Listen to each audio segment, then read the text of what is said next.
Okay, well, our first guest is the CEO of Rockwell Collins, a maker of aircraft electronics, and he made some optimistic comments yesterday at an analyst meeting, saying that it appears business aircraft may be stabilizing. Clayton Jones is the CEO of Rockwell Collins and joins me now in the studio. Clay, great to have you with us. Thanks, Betty. These optimistic comments, if we can extrapolate that to the larger economy, what you're seeing is stabilization right now. Right. Over the last about 9 months, all we've heard is bad news. So as I said a few weeks ago, the absence of bad news is good news. And we are seeing stabilization, I believe, especially in the business aviation market, where used aircraft are lower, where prices are stabilizing, where utilization of these aircraft is actually increasing, although they're all down year over year. Right. And I think this is a good sign that we're close to, if not at the bottom.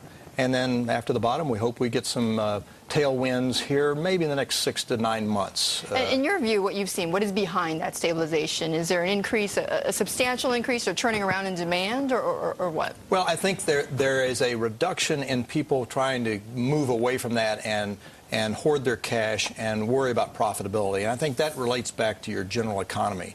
Credit markets now are a little bit more accessible.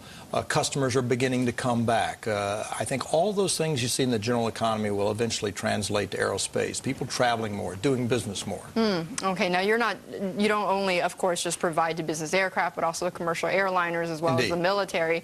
On the commercial airline front, though, I mean, we've always heard about airlines. You know, they've been cutting costs, they've been delaying, for instance, upgrading some of their equipment or you know, some of their maintenance. They've been also sort of deferring, not urgent maintenance.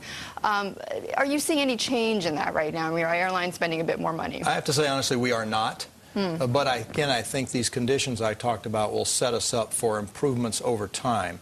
What we need is traffic to increase, and both the business and leisure travelers have been down. But I'll say the airlines have done a great job of managing their inventories. They've taken aircraft out. They're keeping their load factors up pretty close.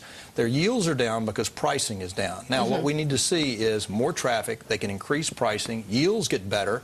Then they'll start buying things from us. I think we're maybe a few months away from that, probably maybe around the 1st of 2010 before we begin to see that in our revenues. Okay, and we only got a little bit of time, but I do want to get to Boeing and Airbus, which are some of your biggest customers, Right. I'm sure. Right. I want to ask you first about the Boeing Dreamliner, because we had that news out last week that they again have delayed it, but they've promised this time around that they're going to deliver their first aircraft by the end of next year. How much do you believe in this? I mean, do you think this is it for the Dreamliner? I want to believe that this is it. This is a hard problem they've got. It's a big system. It's very complex. They've found things that have not allowed them to keep on schedule. Our work is done, and so we're sitting in the cheering section hoping that they get it done. And every day they get closer to flying the airplane.